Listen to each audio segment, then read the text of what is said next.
Hi hello மக்களே, அனைவருக்கும் வணக்கம். இனி நான் ரொம்ப சந்தோஷமா இருக்கிறேன். என்ன ரீசன் கேட்டீங்கன்னா, இந்த ஒரு வீடியோ ஆக்சுவலாக இது என்னோட ட்ரீம்னு சொல்லலாம். ட்ரீம்னா நம்ம எதை சொல்லுவோம்? தூக்கத்தில் வர்றது கனவு இல்லை, தூங்கூடாம ஒவ்வொரு நாளும் துரத்தினு இருக்கிறது தான் ட்ரீம்னு நம்ம அப்துல் கலாம் சொல்லியிருக்காரு இல்லையா? ஸோ அந்த மாதிரி தான் எனக்கு இந்த ஒரு விஷயம். என்னன்னா, இந்த ஒரு விஷயம் பேசணும் அப்படின்றது இன்ஃபேக்ட் நான் யூடியூப் சேனல் ஆரம்பிச்ச அன்னிலேருந்தே எனக்கு தோணி இருந்துச்சு. அதுக்கு நான் டைம் எனக்கு கிடைக்கல. ஸோ இப்போதான் அதுக்கு நான் டைம் எனக்கு கிடைச்சிது. So I am very happy. Okay, இப்போ டிஸ்க்ளைமர் பண்ணிக்கலாமா? இந்த வீடியோ ஒரு என்டர்டைன்மெண்ட் பண்ணுற வீடியோவோ அல்லது ஒரு டைம் பாஸ் வீடியோவோ இது கிடையாது. அண்டு ஒரு மோட்டிவேஷன் பண்ணுற வீடியோவோ அல்லது ஒரு அட்வைஸ் பண்ணுற வீடியோவும் இது கிடையாது. அப்போ என்னதான் இந்த வீடியோவில் இருக்குன்னு கேட்டிங்கன்னா, லைஃப்பில் டெவலப் பண்ண நினைக்கிற ஒவ்வொரு பர்சனுக்கும் ஒரு ப்ராப்பர் சப்போர்ட் கிடைக்க ஒரு வீடியோவோ இது இருக்கும். அதுக்கு நான் கேரண்டி. ஓகே, இன்னைக்கு பேச போகிற விஷயங்கள் என்னென்னா, பணக்காரன் இன்னும் பணக்காரனாயிட்டே இருக்கிறான், ஏழை இன்னும் ஏழையிட்டே இருக்கிறான், மிடில் கிளாஸ் இன்னும் அப்படியே இருக்கிறான். ஏன்? அண்டு இங்கே தலைகளுக்கு மதிப்பு இல்லை, பணத்துக்கு மட்டும்தான் மதிப்பு. எப்படின்னா, இப்போ என்கிட்ட நாலேஜ் டேலண்ட் அதிகமாக இருக்குது, ஆனால் என்கிட்ட பணம் இல்லை அப்படின்னா என்னை யாருமே மதிக்க மாட்டாங்க. இதுவே என்கிட்ட பணம் ரொம்ப அதிகமாக இருக்குது, ஆனால் என்கிட்ட பெருசாக நாலேஜ் டேலண்ட் இல்லைன்னாலும் இந்த உலகமே என்னை மதிக்கும். அண்ட் நான் சொல்கிறத இந்த உலகமே கேட்கும். இன்ஃபேக்ட் பணக்காரங்க கண்ட்ரோலில் தான் இந்த உலகமே ரன் ஆகிட்டு இருக்குது. எப்படி? மனுஷன் வியாபாரம் பண்ணுறத பணத்தை கண்டுபிடிச்சான், ஆனால் இன்னைக்கு பணம் தான் மனுஷனை வச்சு வியாபாரம் பண்ணுது. இங்கே மனுஷன் பேசல, பணம் தான் பேசுது. எப்படி? அண்டு இவ்வளோ ஜென்ரேஷன் தாண்டி இவ்வளோ டெக்னாலஜி டெவலப் பண்ண இந்த டயத்துலையும் நாம் நம்மளை நம்பாமல் அவங்க வந்தாமோட இவங்க வந்தாமோட மற்றவங்களையே டிபெண்ட் பண்ணியிருக்கிறோம். ஏன்? 18 வயசு ஆயிடுச்சுன்னா மெச்சூர்டேஜ் ஆயிடுச்சுன்னு நம்ம சொல்கிறோம்.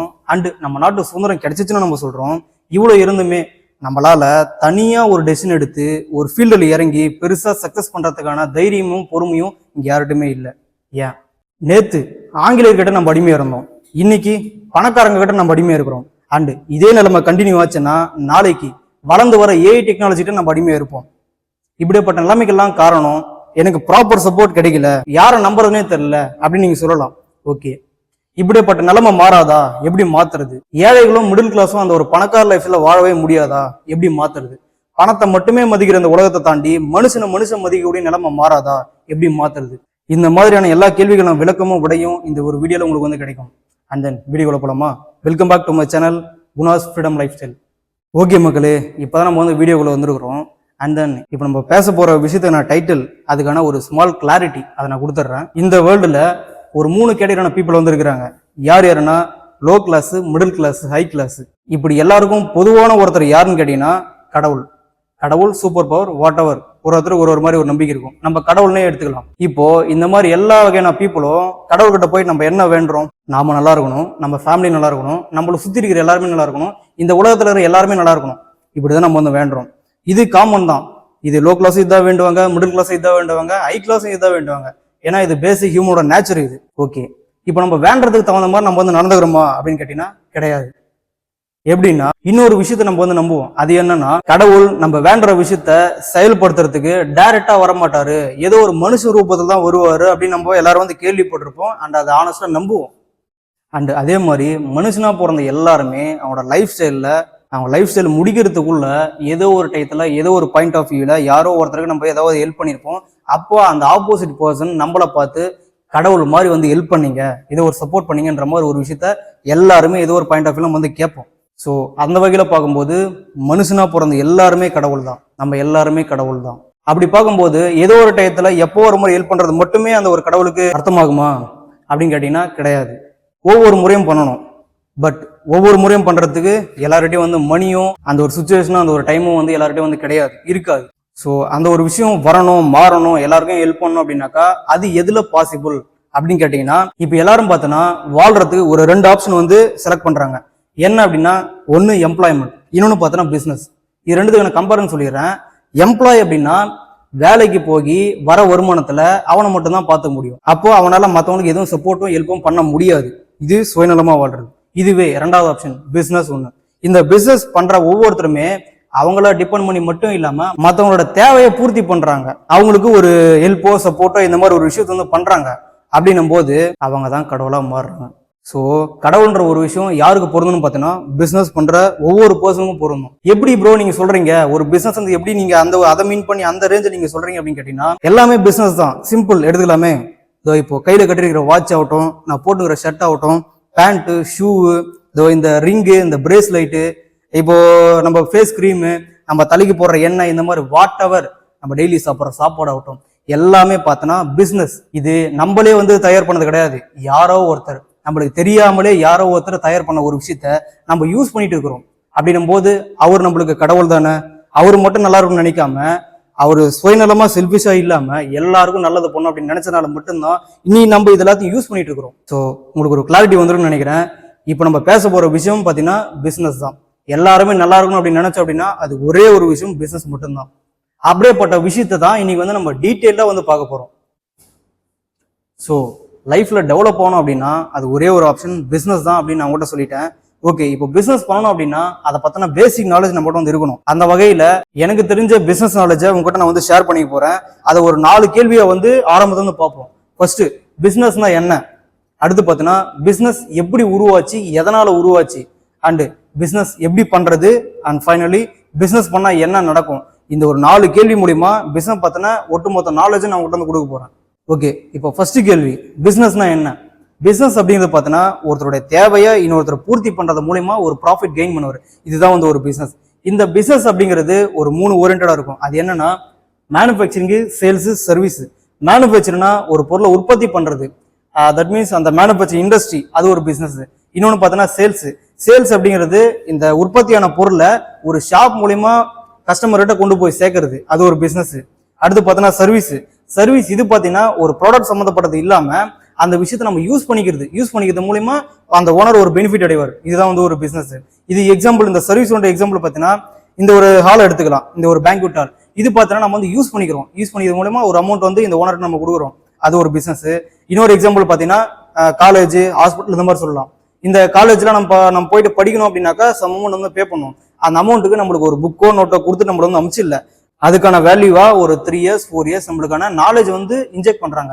இது நம்ம யூஸ் பண்ணிக்கிறோம். இதுதான் வந்து சர்வீஸ் ஓரியன்டட் பிசினஸ். இந்த மாதிரியான ஒரு விஷயங்களை கமர்ஷியலாவும் இ-காமர்ஸ் மூலமா கொண்டு போறதான் பிசினஸ். ஓகே, இப்போ 2வது கேள்வி, பிசினஸ் எப்படி உருவாச்சு, எதனால உருவாச்சு? ஃபர்ஸ்ட், எதனால உருவாச்சு அப்படின்னா ஒரு ப்ராப்ளத்துக்கான சொல்யூஷனா தான் இந்த ஒரு பிசினஸ் அப்படின்னு உருவாச்சு. அது என்ன ப்ராப்ளம்னு பார்க்கலாம். எப்படி உருவாச்சுன்ற ஒரு கான்செப்டை நான் உங்களுக்கு ஸ்டோரி மாதிரி அப்படியே வந்து சொல்றேன், அதை அப்படியே வந்து இமேஜின் பண்ணிங்க. இப்போ மனுஷன் உருவான டயத்துல, ஆரம்ப டயத்துல பார்த்தீங்கன்னா அவனோட முக்கியமான தேவை என்ன? உணவு, உடை, இருப்பிடம். இதுல மெயினான விஷயம் பார்த்தோன்னா உணவு மட்டும்தான். ஏன்னா அது ஒரு நாளைக்கு 3 முறை சாப்பிடணும் இல்லையா? அந்த ஒரு பாயிண்ட் ஆஃப் வியூல அவன் யோசிக்கும் போது அவனுக்கு கிடைக்கிற அந்த பழங்களை சாப்பிட்டு அவன் வந்து உயிர் வாழ்ந்தான். இந்த பழங்கள்ன்றது ஒரே இடத்துல ஒரே டயத்துல எல்லா டயத்துலையும் கிடைக்காது. இது வந்து ஒரு சீசனுக்கு ஒரு இடத்துல இருந்து கிடைக்கும். அதனால அவன் என்ன பண்ணா, அந்த உணவை தேடி ஒரு இடமா வந்து நாடோடிகளா ஒரு இடமா வந்து போக ஆரம்பிச்சான்.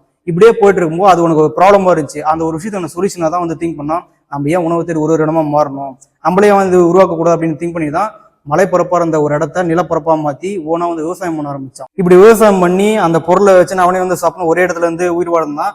அதுக்கு மேடம் வந்து யோசிக்கிறான், இது நம்ம சாப்பிட்டா ஒரே மாதிரி டேஸ்டா இருக்குது, நம்மளுக்கு வந்து டிஃப்ரெண்ட் டேஸ்ட் நம்மளுக்கு கிடைக்கணும் அப்படின்னு ஒரு ப்ராப்ளத்தான சொல்யூஷனை பார்த்தா ஒரு மண்ணில இருந்து ஒன்னொன்னு விளையும். அப்படின்னும் போது மற்ற இடத்துல விளையிற பொருளை 2 பேரும் வந்து எக்ஸ்சேஞ்ச் பண்ணிக்கிறாங்க. அப்பதான் வந்து பிசினஸ் அப்படிங்கிறது உருவாகுது. என்னன்னா பண்ட மாற்ற முறை. இப்படியே வந்து போயிட்டு இருக்குது. அதுக்குமேட்டு வந்து நாளடைவுல வந்து யோசிக்கிறாங்க, பொருள் இருக்கிறவங்க வந்து மாத்திக்கிறாங்க, இல்லாதவங்க என்ன பண்ணுவாங்க அப்படின்ற ஒரு கொஸ்டின் வந்து ரைஸ் ஆகுது. இதுக்கான ஒரு சொல்யூஷனா அங்க கிடைக்கிற அந்த உலோகங்கள் அதை வந்து நாணயமா மாத்தி அதுக்கு ஒரு மதிப்பு ஒன்று செட் பண்ணி இந்த நாணயத்தை வச்சு நம்ம வந்து பொருள் வந்து வாங்கிக்கலாம் அப்படின்ற ஒரு விஷயம் வந்து கொண்டு வராங்க. அப்பதான் அந்த மணி வந்து கிரியேட் ஆகுது. அப்படின்னும் போது இதுவும் அப்படியே வந்து நாளடைவில் வந்து போயிட்டு இருக்குது. இது போக போக மறுபடியும் வந்து யோசிக்கிறான், நம்ம ஒரு பொருளை ஒரு இடத்துல போயிட்டு நம்ம வாங்குறதுனால நம்மளுக்கு வந்து டைம் வந்து அதிகமாக வேஸ்ட் ஆகுது, அதே மாதிரி சில பொருள் வந்து கிடைக்க முடியும் அப்படின்னு திங்க் பண்ணிட்டு அதுக்கான ஒரு சொல்யூஷன் தேடும் போது தான் இந்த சந்தை முறை வந்து கொண்டு வரான். இந்த சந்தை முறையிடும் போது ஒட்டுமொத்த பொருள் ஒரே இடத்துல வந்து கிடைக்கும் இல்லையா? அப்படின்னும் போது அவனுக்கான தேவையான பொருளை அவன் போயிட்டு டைரக்டா வந்து வாங்கிக்கிறான். இப்படியே வந்து போகும்போது பொருள் கம்மியா வாங்கணும் அப்படின்னாக்கா எல்லாமே வந்து நாணயத்தை கொடுத்தா வாங்கணும். பொருள் கம்மியா வாங்கணும் அப்படின்னாக்கா அந்த நாணயத்தை ஈஸியா வந்து எடுத்துட்டு போயிடலாம். இது வந்து பொருள் அதிகமா வாங்கும்போது நாணயங்கள் அதிகமா வரனால அதை வந்து வெயிட்டா வந்து தூக்கிட்டு போக முடியல அப்படின்ற ஒரு ப்ராப்ளத்தான சொல்யூஷனா நாணயத்துல இருந்து நோட்டா வந்து கன்வெர்ட் ஆகுது மணி. ஸோ இப்படியே வந்து போயிட்டு இருக்குது. இதுக்கப்புறமா வந்து மனுஷனோட தேவையும் வந்து இன்னும் கொஞ்சம் இன்க்ரீஸ் ஆகுது. மனுஷன் உணவை தாண்டி நாகரிகமான ஒரு வாழ்க்கை முறைக்கு வரான். அதுதான் பார்த்தீங்கன்னா நம்ம dress, brush, paste, soap, watch, shoe, இந்த மாதிரி வாட்டவர் எல்லாமே ஒரு நாள் அப்படியே வந்து இன்வால்வ் ஆகும்போது அவனோட கான்செப்டும் வந்து பெருசாகுது. இப்போ சந்தை முறையிலேருந்து அடுத்த ஒரு ஸ்டெப்பா மளிகை கடை வந்து உருவாகுது. இதோட சேர்த்து இன்னொரு விஷயம் யோசிக்கிறான். இப்போ சந்தானம் போது வாரத்துல 1 நாள் 2 நாள் தான் இருக்கும். அந்த டயத்துல மட்டும் தான் அவனால வந்து பர்ச்சேஸ் பண்ண முடியும். இதுக்கான சொல்யூஷன் வந்து தேடுறான். அவனோட தேவையை வந்து இன்க்ரீஸ் ஆயிடுச்சு. இதோட அப்டேட்டா தான், இதோட வளர்ச்சியா தான் ஒரு மளிகை கடை ஒன்று வைக்கிறான். அது வைக்கும்போது டெய்லி வந்து அவனுக்கு தேவையான பொருளை வந்து வாங்கிக்குவான், நிறைய பொருள் வந்து கிடைக்கும் அப்படின்னு மாறிச்சு. இது அப்படியே நடைமுறை போக போக போக அவனோட தேவை இன்னும் கொஞ்சம் பெருகுது. அது மூலியமா அந்த ஒரு பிசினஸ்ன்றது இன்னும் கொஞ்சம் எக்ஸ்பேண்ட் ஆகுது. இப்படியே ஸ்டெப் பை ஸ்டெப்பா மளிகை கடை வந்து சூப்பர் மார்க்கெட், ஹைப்பர் மார்க்கெட், மால்ன்ற மாதிரி ஒரு விஷயமா பிசினஸும் பெருகிச்சு. அவனோட தேவையும் வந்து இன்க்ரீஸ் ஆச்சு. ஓகே, இப்போ பிசினஸ் எப்படி உருவாச்சுன்னு சொன்னேன். இப்போ பிசினஸ் மேன் எப்படி உருவானாங்க அப்படின்றத பத்தி சொல்றேன். இப்போ ஆரம்பத்தில் ஒரே ஒருத்தர் மட்டும் வேலை செய்யறதுனால அவருக்கு வந்து ஒரு சில ப்ராஃபிட் மட்டும் தான் கிடைச்சி. அது மட்டும் வந்து யோசிக்கிறாரு, நம்ம ஏன் ஒரு 4 பேர் வந்து நம்மளுக்கு சப்போர்ட்டா வந்து எடுத்துக்கூடாது அப்படின்னு யோசிச்சாரு. அதை வந்து ட்ரை பண்ணியும் பாக்குறாரு. அதை ட்ரை பண்ணது மூலமா அவர் கிடைச்ச ரிசல்ட் என்னன்னு கேட்டீங்கன்னா, இவர் ஒருத்தர் 4 நாள் செஞ்சு முடிக்க வேண்டிய ஒரு வேலையை அந்த 4 பேர் வந்து பண்ணும்போது ஒரே நாள் வந்து கம்ப்ளீட் ஆச்சு. இதுக்கு மேட்டு அவருக்கு வந்து ஒரு ஐடியா தோணுச்சு. என்னன்னா, நம்ம ஏன் இவங்க வந்து சப்போர்ட் மட்டும் அப்பப்போ எடுத்துக்காம நம்ம ஒரு பர்மனண்டா இவங்களை ஒரு எம்ப்ளாய்மெண்டா செட் பண்ணக்கூடாது அப்படின்னு மாதிரி யோசிக்கிறாரு. அதே மாதிரி நடைமுறையும் படுத்துறாரு. அப்பதான் வந்து எம்ப்ளாய்மெண்ட் பேஸ் வந்து கிரியேட் ஆகுது. அப்படின்னும் போது இவருக்கு வந்து ப்ராஃபிட் வந்து அதிகமாக கெயின் ஆகுது. அது மூலியமா கிடைக்கிற அந்த ப்ராஃபிட்ல ஒரு சம்பளமா இவருக்கு வந்து ஒரு பகுதி வந்து பிரிச்சு கொடுக்குறாரு. அடுத்து அப்படியே ஸ்டெப் பை ஸ்டெப்பா டெவலப் ஆகி தான் 4 பேருன்றது 40 பேரா மாறுது, 40 பேருன்றது 400 பேரா மாறுது, 400 4000 4 லட்சம்ன்ற மாதிரி அப்படியே வந்து இன்க்ரீஸ் ஆக ஆக ஆக பிசினஸும் பெருகுது, எம்ப்ளாய்மெண்ட்டும் பெருகுறாங்க, பிசினஸ் மேனும் வந்து உருவாகுறாரு. இதனால பிசினஸும் டெவலப் ஆச்சு, பிசினஸ் மேனும் டெவலப் ஆனாங்க. இன்னொரு சைடு பார்த்தோன்னா எம்ப்ளாய்மெண்ட் பேஸ் அதிகப்படியா டெவலப் ஆச்சு. இப்படிதான் வந்து பிசினஸ் மேன்ஸ் எல்லாமே உருவானாங்க. ஓகே, இப்போ அந்த பிசினஸ் மேன் தன்னோட இன்வெஸ்ட்மெண்ட்டை எதை பார்த்தாரு அப்படின்னு பார்த்தீங்கன்னா, அவரோட ஐடியாவையும் அந்த ஒரு டைத்தையும் தான் வந்து இன்வெஸ்ட்மெண்ட்டா பார்த்தாரு. அவரோட ஐடியா எந்த அளவுக்கு ஒர்க் அவுட் ஆச்சுன்றத இந்த டைம் மூலமா உங்களுக்கு நான் சொல்றேன். ஃபர்ஸ்ட் ஸ்டார்டிங்ல அவரு மட்டுமே வேலை செஞ்சாரு அப்படின்னும் போது ஒரு 8 மணி நேரம் அவரேஜ் வச்சுக்கலாம். அவரு மட்டுமே இன்புட் பண்ணதுனால ஒரு கம்மியான ப்ராஃபிட் தான் வந்து எடுக்க முடிஞ்சு அவனால. அடுத்து ஒரு 4 பேர் வந்து வேலைக்கு சேர்த்தது மூலியமா 32 மணி நேரம், ஒரு நாளைக்கு 32 மணி நேரம் வேலை வந்து நடந்துச்சு. தட் மீன்ஸ் 4 நாள் செய்ய வேண்டிய வேலையை ஒரே நாள் வந்து கம்ப்ளீட் பண்ணாரு. அது மூலமா இன்னும் கொஞ்சம் ப்ராஃபிட் அதிகமாக கிடைக்க ஆரம்பிச்சு. அந்த 4 பேர்ன்றது 40 பேரா மாறிச்சு. 32 மணி நேரம்ன்றது 320 மணி நேரமா வந்து கன்வெர்ட் ஆச்சு. அப்படின்னும் போது இன்னும் கொஞ்சம் ப்ராஃபிட் வந்து அதிகமாக வந்து கிடைச்சி. இப்போ அப்படியே வந்து 400 பேரா மாறும்போது 3200 ஹவர்ஸ், அடுத்து 4000 பேர் போது 32,000 மாறிச்சு. அடுத்து 40,000 எம்ப்ளாய் போது ஒரு நாளைக்கு 3,20,000 மணி நேரம் அவருக்காக வேலை செய்ய ஆரம்பிச்சிச்சு. அப்படின்னும் போது ஆட்டோமேட்டிக்கா அவரோட பிசினஸ் வந்து பெருசா டெவலப் ஆச்சு. சேம் அதே மாதிரி அவரும் பார்த்தோன்னா பெருசா வந்து டெவலப் பண்ணாரு. இதுல மெயினா நோட் பண்ண வேண்டிய விஷயம் என்னன்னு பாத்தீங்கன்னா, இவர் ப்ராப்பரா ஒரு சிஸ்டம் வந்து கிரியேட் பண்ணிட்டாரு. ஏன்னா இத்தனை பேர் வந்து எம்ப்ளாய்மெண்ட் வேலை செய்யறேன் அப்படின்னா ஒருத்தருக்கும் ஒரு போஸ்ட்ன்ற மாதிரி ஒன்று செட் பண்ணிட்டு அவர் அந்த இடத்துல இல்லைனாலும் ஒர்க் கண்டினியூஸா நடக்கிற மாதிரினா ஒரு ஃபார்ம் வந்து செட் பண்ணிட்டாரு. அப்படின்னும் போது அவர் அந்த இடத்துல போய் வேலை செய்ய அவசியமே கிடையாது. இன்ஃபேக்ட் அவர் அந்த இடத்துல இல்லை அப்படின்னா கூட அவர் 24 மணி நேரம் அந்த 24 மணி நேரத்தில் அவர் பிடிச்ச மாதிரி ஃப்ரீடமா எந்த இடத்துல இருந்தாலும் அந்த ஒரு ஒர்க் வந்து நடக்கிற மாதிரி ஒரு ஃபார்மா செட் பண்ணிட்டாரு. அது மூலமா கண்டினியூஸா ரன் ஆயிட்டு அவரோட ப்ராஃபிட் வந்து ஜென்ரேட் ஆயிடுது. இப்படிதான் வந்து பெருசா வந்து டெவலப் ஆனாங்க. எல்லா பிசினஸ் மேனும் ஃபாலோ பண்ற ஒரு ஃபார்மேட்னு பார்த்தோன்னா இந்த ஒரு ஸ்ட்ரக்சர் தான். இது என்னன்னு கேட்டீங்கன்னா ஒரு ஆட்டோ பிளே மோடுன்னு சொல்லலாம். And systematic business formula. ஒருத்தரை மட்டுமே எல்லா வேலையும் பண்ண முடியாதுன்ற ஒரு காரணத்தினால ஒவ்வொரு வேலையும் ஒருத்தருக்கு பிரிச்சு கொடுத்துட்டோம் அப்படின்னாக்கா எல்லா வேலையும் வந்து ஆட்டோமேட்டிக் நடக்க ஆரம்பிக்கும். அந்த ஒரு கான்செப்டை பேஸ் பண்ணி இந்த ஒரு சிஸ்டமேட்டிக் வந்து ஃபாலோ பண்ணுவோம். எல்லா இண்டஸ்ட்ரி இந்த ஒரு கான்செப்ட் வந்து இருக்கும். இப்போ நம்மளே வந்து ஒர்க் பண்ணுவோம். ஒர்க் பண்றோம் அப்படின்னாக்கா நம்மளுக்கு மேலே டீம் லீடர் இருப்பாங்க, இன்சார்ஜ் இருப்பாங்க, ஹெச்ஆர் இருப்பாங்க, மேனேஜர் இருப்பாங்க, சிஓ இருப்பாங்க. இந்த மாதிரி ஒரு கேட்டே வந்து பிரிவாங்க இல்லையா? அந்த ஒரு கான்செப்ட் தான் இது. இப்போ ப்ராடக்ட் வந்து சப்ளை ஆகுது அப்படின்னாக்கா அந்த கான்செப்ட் எடுக்கும்போது மேனுஃபேக்சர் டிஸ்ட்ரிபியூட்டர் எடுப்பாங்க, டிஸ்ட்ரிபியூட்டர் டீலர் எடுப்பாங்க, ஹோல்சேல் ரீட்டைல் கஸ்டமர் மாதிரி இத்தனை இடம் வந்து மாறி வருது இல்லைங்களா? இந்த மாதிரி ஒரு கான்செப்ட் தான். எல்லாமே ஒரு சிஸ்டமேட்டிக் அப்படின்றது இருந்தாலும் இல்லைனாலும் தனக்கான வேலை வந்து அங்கே நடந்துன்னு இருக்கணும். அப்பதான் தனக்கான இன்கம்ஸ் வந்து ஜென்ரேட் ஆகும் அப்படின்ற ஒரு கான்செப்ட் தான். இதை பிசினஸ் மேன் கிரியேட் பண்ணதுனால அவங்க வந்து ஃப்ரீ ஆயிடுவாங்க அந்த ஓனராக இருக்கிறவங்க. அப்படின்னும் போது அந்த ஒர்க்கு கண்டினியூஸா நடக்க ஆரம்பிக்கும். That is the business concept. இதுதான் வந்து ஒரு பிசினஸ் மேனோட கான்செப்ட். ஒரு பிசினஸோட கான்செப்டும் இதுதான். ஸோ இந்த மாதிரியான விஷயங்களை கிரியேட் பண்ணி ஃபாலோ பண்ணவங்க தான் இன்னைக்கு பெரிய பெரிய பிசினஸ் மேனவும் பெரிய பெரிய பணக்காரங்களும் இருக்கிறாங்க. அதை பண்ணாதவங்க கடைசி எம்ப்ளாய்மெண்ட்டாகவே இருக்கிறாங்க. அண்ட் இதனால தான் low class, middle class, high கிளாஸ்ன்ற ஒரு வேரியன்ட் வந்து பிரிய ஆரம்பிச்சிச்சு. ஸோ மக்களே சிம்பிளா சொல்லணும் அப்படின்னா பிரெயினை கரெக்டாக யூஸ் பண்ண தெரிஞ்சவன் பணக்காரன், யூஸ் பண்ண தெரியாதவன் அண்ட் யூஸ் பண்ணாதவன் தான் இன்னைக்கு low class, middle class. And then இப்போ புரியுதா ஒரு பிசினஸும் பிசினஸ் மேனும் எப்படி உருவானாங்க அப்படின்றத? ஓகே, அடுத்த டாபிக் போகலாம். அடுத்த கேள்வி, பிஸ்னஸ் எப்படி பண்ணுறது? நான் ஆரம்பத்திலே சொல்லியிருப்பேன், ஒரு பிஸ்னஸ் அப்படிங்கிறது 3 ஓரியன்டட் தான் அப்படின்ட்டு. எனக்கு என்னன்னா மேனுஃபேக்சரிங், சேல்ஸு, சர்வீஸ். நீங்கள் வேர்ல்டில் எந்த ஒரு பிஸ்னஸ் தாலுமே இது 3 ஓரியன்டட் தான் வந்து அடங்குமே. அந்த கான்செப்ட் படி ஒரு ஓரியன்டட்லையும் ஒரு பிஸ்னஸ் கான்செப்ட் எடுத்து ஒரு எக்ஸாம்பிளோட என்ன பண்ணணும், எப்படி பண்ணாக்கா நம்மளால வந்து சக்ஸஸ் ஆக முடியும் அப்படின்ட்டுன்னு அதில் ஒரு 3 வருஷம் நம்ம கரெக்டாக பண்ணோம் அப்படின்னா ஒரு கோடி ரூபா ப்ராஃபிட் எப்படி வர வைக்கிறது அப்படின்றத பற்றி சொல்லியிருப்பேன். நீங்கள் கேட்கலாம் 3 வருஷத்தில் 1 கோடி ரூபா ப்ராஃபிட்டா, 3 வருஷமா அப்படின்னு யோசிச்சிங்க அப்படின்னாக்கா, ஒரு பிஸ்னஸ் அப்படின்னாலே எந்த ஒரு பிஸ்னஸ் இருந்தாலும் 3லேருந்து 5 வருஷம் நம்ம கரெக்டாக ப்ராப்பராக கொண்டு போனோம் அப்படின்னா அந்த பிஸ்னஸ் வந்து சக்ஸஸ். அப்போ 1 கோடி ரூபா ப்ராஃபிட்னு அதை நீங்கள் யோசிக்கலாம். 1 கோடி ரூபா ப்ராஃபிட்டா, அப்போ நான் பெருசாக பிஸ்னஸ் பண்ண மாட்டீங்கன்னா, எஸ் பெருசாக தான் பிஸ்னஸ் பண்ணணுமே. ஏன் ப்ரோ சின்னசாக பிஸ்னஸ் பண்ணக்கூடாதா, சின்னசாக பிஸ்னஸ் பண்ணால் சக்ஸஸ் ஆக முடியாதுன்னு கேட்கலாம். எஸ், சின்னசாக பிஸ்னஸ் பண்ணால் அதில் சக்ஸஸ் ஆகுது ரொம்ப ரொம்ப ரேர். இதுவே பெருசாக பிஸ்னஸ் பண்ணாக்கா அதில் சக்ஸஸ் ஆகிறதுக்கு வாய்ப்பு இருக்குது. இப்போ ஃபர்ஸ்ட் நம்ம பிசினஸ்க்கான ஒரு கம்பேரிசன் தெரியும். இதெல்லாம் பிசினஸ் அப்படின்றது நம்ம வந்து ஒரு கிளாரிட்டிக்கு வரணும். இப்போ பிசினஸ் அப்படின்னா என்ன அப்படின்னு அவங்க கூட கேட்டா நீங்க என்ன சொல்லுவீங்க? நான் அந்த மாதிரி கேட்டு நிறைய பேர் என்கிட்ட சொன்ன விஷயம் என்னன்னாக்கா, சின்னதா மட்டி கடை, துணி கடை, பாத்திர கடை, நம்ம பிளாட்ஃபார்ம்ல கடை போறதுல இருந்து தள்ளுவண்டியில கடை போறது எல்லாமே வந்து பிசினஸ்ன்ற மாதிரி சொல்றாங்க. ஆனா நான் உங்ககிட்ட கேட்கறேன், இதெல்லாமே பிசினஸா? என்ன கேட்டீங்கன்னா இதெல்லாம் பிசினஸ் எல்லாம் நான் சொல்லுவேன். ஏன் அப்படின்னாக்கா இதுக்கான ஒரு கிளாரிட்டி இதுக்கு முன்ன ஒரு கேள்வியில உங்களுக்கு சொல்லியிருப்பேன். தான் இருந்தாலும் இல்லைனா தனக்கு இன்கம்ஸை ஜெனரேட் பண்ணும்போது ஒரு சிஸ்டமேட்டிக் கிரியேட் பண்றவன் தான் ஒரு பிசினஸ் மேன், அதுதான் ஒரு பிசினஸ் அப்படின்னு சொல்லியிருப்பாங்க. அந்த மாதிரி ஓரியன்டர்ல பார்க்கும்போது இதெல்லாம் ஒரு பிசினஸ் அப்படின்னு கேட்டீங்கன்னா கிடையாது. அப்போ இதுக்கு பேர்ல என்னன்னு கேட்டீங்கன்னா செல்ஃப் எம்ப்ளாய்மெண்ட். ஒரு பிசினஸ் 3 to 5 வருஷம் கரெக்டாக ப்ராப்பராக கொண்டு போனாலே நம்ம சக்ஸஸ் ஆகிடும்னு நினைக்கிறேன். ஆனால் இந்த பிசினஸ் பார்த்தீங்கன்னாக்கா தலைமுறை ரன் பண்ணியிருப்பாங்க, நிறைய வருஷம் ரன் பண்ணியிருப்பாங்க. ஆனால் பார்த்தோன்னா பெருசாக எந்த டெவலப்மெண்ட் இருக்காது. இன்ஃபேக்ட் நீங்களே வந்து செக் பண்ணி பார்க்கலாம், தலைமுறை ரன் பண்ணுறவங்க இருப்பாங்க, இல்லை நிறைய வருஷமா ரன் பண்ணிட்டு பண்ணுறோம்னு சொல்லுவாங்க. ஆனால் பார்த்தோன்னா அவங்கள பெருசாக எந்த ஒரு க்ரோத் வந்து பார்த்துக்க முடியாது. இப்போ அவங்கள இங்க நீங்க ஒரு 2 ஊர் தள்ளி வேற என்ன கேட்டா கூட யாருக்கும் தெரிஞ்சிருக்காது, பெருசா தெரிஞ்சிருக்காது. அப்படின்னா அது எப்படி பிசினஸா மாறும்? அப்படின்னா அது எப்படி பிசினஸ்ன்னு சொல்றீங்க? இதுவே பெரிய பெரிய பிசினஸ் எக்ஸாம்பிள் பார்த்தீங்கன்னா, இப்போ நம்ம எல்லாம் ஒர்க் பண்ணிட்டு இருக்கோம் இல்லையா, ஒர்க் பண்ற இடத்துல அந்த கம்பெனியோட ப்ரொஃபைல் நீங்க வந்து செக் பண்ணி பாருங்க. அந்த கம்பெனிக்கு எத்தனை பிரான்ச்சஸ் இருக்குது, எத்தனை பேர் வந்து எம்ப்ளாய்ஸா இருக்கிறாங்க, எவ்வளவு டர்ன் ஓவர் அதுன்ற மாதிரி செக் பண்ணி பாருங்க. எக்ஸாம்பிள் நம்ம டிவிஎஸ் கம்பெனி எடுத்துக்கலாம், இல்ல அந்த ஐடி கம்பெனி எடுத்துக்கலாம், இல்ல அமேசான் எடுத்துக்கலாம், சரவணா ஸ்டோர், இந்த கேஎஃப்சி, இந்த மாதிரி எடுத்துலாம் இல்லையா. இதெல்லாம் எடுத்து பாத்தீங்க அப்படின்னாக்கா இதோட டிஃபரன்ஸ் உங்களுக்கு தெரியும். இப்போ இந்த கம்பெனி எல்லாம் பார்த்தீங்கன்னா சொன்னாக்கா உடனே வந்து தெரியுது எல்லாருக்குமே. இப்போ அமேசான் எடுத்தனாக்கா எல்லாருக்குமே தெரியும், நிறைய பேர் வந்து தெரிய ஆரம்பிக்கும். ஏன்னா அது ஒரு பெரிய பிசினஸ், எல்லா இடத்துல ரீச் ஆயிருக்காங்க, அதனால எல்லாருக்குமே தெரியுது. அப்போ இந்த பிசினஸ் எல்லாம் சின்ன சின்ன பிசினஸ் எல்லாம் பார்த்தோன்னா பெருசா இந்த ஒரு ரீச் அவுட் ஆகல, பெருசா சக்சஸ்ஃபுல்லா ஆகல, அதனால யாருக்குமே தெரியல. ஸோ பெருசா ஒரு விஷயத்த பண்ணி சிஸ்டமேட்டிக் கிரியேட் பண்ணாக்கா அதுதான் வந்து ஒரு ப்ராப்பர் பிசினஸ். அதன்படி இந்த 3 ஓரியன்டர்லையும் ஒரு டீட்டெயிலையும் வந்து பண்ணியிருக்கிறேன். இதுல எப்படி பண்ணா நம்மளால வந்து பெருசா டெவலப் ஆக முடியும், எந்த அளவுக்கு நம்ம டெவலப் ஆக முடியும்ன்றத தெரிஞ்சுக்கலாம். இப்போ ஃபர்ஸ்ட் வந்து மேனுஃபேக்சரிங் நம்ம ஸ்டார்ட் பண்ண போறோம் அப்படின்னா அதுக்கு ஒரு பெரிய ஒரு ஃபார்ம் வந்து செட் பண்ணணும். செட் பண்ணி அதுக்கான லீகல் சர்டிஃபிகேட் எல்லாத்தையும் வாங்கணும். வாங்கிட்டு நம்ம அதுக்கான பிளேஸு, அதுக்கான பில்டிங் கன்ஸ்ட்ரக்ஷனு, இல்லை அப்படின்னா ஆல்ரெடி இருக்கிற பில்டிங்கு, அதுக்கான அட்வான்ஸு, ரெண்ட்டுன்ற மாதிரி ஒரு விஷயம்லாம் பார்க்கணும். அடுத்து பார்த்தோன்னா மிஷின்ஸ் வந்து ப்ரொவைட் பண்ணணும். அடுத்து பார்த்தோன்னா எம்ப்ளாய்ஸ் வந்து ப்ரொவைட் பண்ணிட்டு அந்த ஒர்க் வந்து கன்சிஸ்டன் வந்து கொண்டு போகணும். ஆர்டர் இருக்கணும். அடுத்து பார்த்தோன்னா மந்த்லி அதுக்கான இபி, ரெண்ட்டு, சேலரி, லோனு, இந்த மாதிரி ஒரு வருஷம் ஸ்பெண்ட் பண்ற மாதிரி இருக்கும். இதெல்லாம் அப்படியே வந்து கரெக்டாக ப்ராப்பராக கொண்டு போனோம் அப்படின்னாக்கா நம்ம நினைச்ச மாதிரி ஒரு 3 வருஷத்துல ஒரு கோடி ரூபா வந்து ப்ராஃபிட் எடுக்கலாம், செலவெல்லாம் போக. அடுத்து சேல்ஸ் ஓரியன்டா ஷோரூம்ஸ், ஷாப்ஸ் இந்த மாதிரிலாம் வந்து வைக்கலாம். இப்போ நம்ம ஷோரூம் வைக்கிறோம் அப்படின்ற பட்சத்தில் சேம் அதே மாதிரி தான், அதுக்கான ஒரு ஃபார்ம் நமக்கு வேணும். அதே மாதிரி அந்த லீகல் சர்டிஃபிகேட்லாம் வந்து வாங்கணும். அதை முடிச்சுட்டு அதுக்கான பிளேஸ், அதுக்கான பில்டிங் அதெல்லாம் நம்ம ரெடி பண்ணணும். ரெடி பண்ணிட்டு ப்ராடக்ட்லாம் வந்து லோட் பண்ணணும்.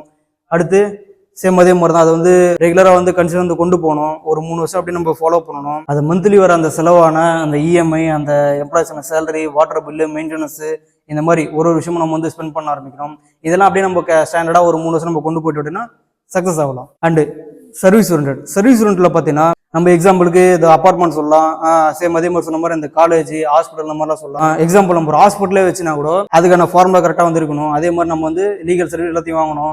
அடுத்து அந்த பிளேஸ், அந்த பில்டிங்கு உள்ள அந்த செட்டப்ஸ், அதுக்கான ப்ராடக்ட்ஸ் நம்ம லோட் பண்ற மாதிரி இருக்கும். அதுக்கான மெடிசன் வாங்கணும். இதெல்லாம் வாங்கிட்டு அடுத்து வந்து ஸ்டாஃப் அப்பாயின்ட் பண்ணணும். இந்த மாதிரி விஷயம்லாம் பண்ணிட்டு நம்ம அதே மாதிரி நம்ம ரன் பண்றோம் அப்படின்னாக்கா ஒரு 3 வருஷம் கரெக்டாக ரன் பண்ணும்போது அந்த வர மந்த்லி எக்ஸ்பென்சஸ், இந்த ரெண்ட் கட்டுறது, இஎம்ஐ கட்டுறது, இந்த சேலரி போடுறது, அந்த மாதிரி ஒரு வருஷம் நம்ம கரெக்டாக ஃபாலோ பண்ணோம் அப்படின்னாக்கா, கரெக்டாக கொண்டு போயிட்டு ஒரு 3 வருஷம் பண்ணோம் அப்படின்னாக்கா அது நம்ம சக்ஸஸ் ஆகலாம். நம்ம நினச்ச மாதிரி ஒரு கோடி ரூபா ப்ராஃபிட் எடுக்கலாம். இதெல்லாம் பண்ணோம் அப்படின்னா இதுக்கு நம்மளுக்கு மெயினாக தேவை பெரிய ஒரு சப்போர்ட்டு, ஒரு எக்ஸ்பீரியன்ஸு. இதெல்லாம் இருந்தாக்கா நம்மளால டெஃபினட்டாக வந்து சக்ஸஸ் ஆக முடியும்.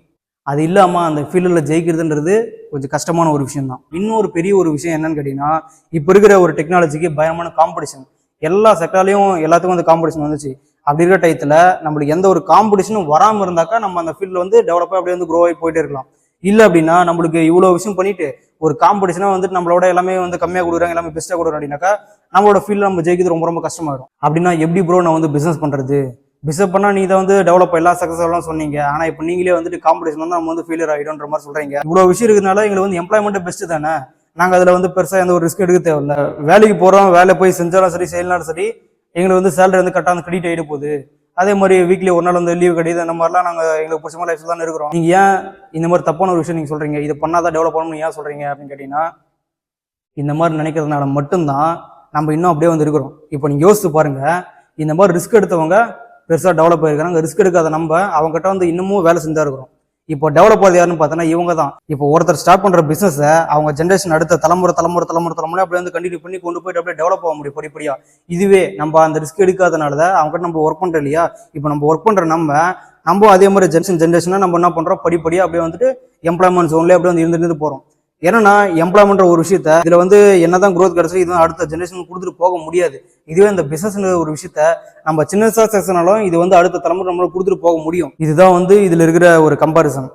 இப்போ எல்லாருக்கும் ஒரு தாட் வந்திருக்கும், என்னன்னா பிசினஸ் பண்ணா கண்டிப்பா அந்த சக்சஸ் ஆகிறது ரொம்ப ரொம்ப கஷ்டம், இது ரொம்ப பெரிய ஒரு ரிஸ்கி ஃபேக்டர் அப்படின்றது. ஆனால் நான் வந்து முதலே சொல்லியிருப்பேன், என்னன்னாக்கா நம்மளா வாழணும், நம்மளுக்கு பிடிச்ச மாதிரி லைஃப் ஸ்டைலில் வாழணும், உண்மையிலேயே ஃப்ரீடமாக இருக்கணும் அப்படின்னாக்கா அதுக்கு இருக்கிற ஒரே ஒரு ஆப்ஷன் பிஸ்னஸ் மட்டும் தான் சொல்லியிருப்பேன். அப்படின்ற டயத்தில் இதுக்கான சொல்யூஷன் எப்படி கிடைக்கும், இதுக்கான ஒரு சொல்யூஷன் முதல்ல இருக்குதா மாதிரிலாம் உங்களுக்கு வந்து தோணும். இவ்வளோ பெரிய ஒரு காம்படிஷனாக இருக்கிற அந்த வேர்ல்டில் நம்மளால் முடிஞ்ச ஒரு பிஸ்னஸ் பண்ணி ஃபீல்டில் சக்ஸஸ் ஆகுதுன்னு ஒரு வாய்ப்பு இருக்குதா, இதுக்கான சொல்யூஷன் இருக்குதா அப்படின்னு கேட்டிங்கன்னா டெஃபினட்டாக இருக்குது. ஏன்னா எல்லா கேள்விக்கும் ஒரு ஆன்சர் கிடைக்கும், எல்லா வகையான ஒரு ப்ராப்ளத்துக்கும் சொல்யூஷன் வந்து கிடைக்கும். அதுதான் வந்து பிஸ்னஸ் ஆக்சுவலாக. அந்த மாதிரி உருவாக்கப்பட்டது தான்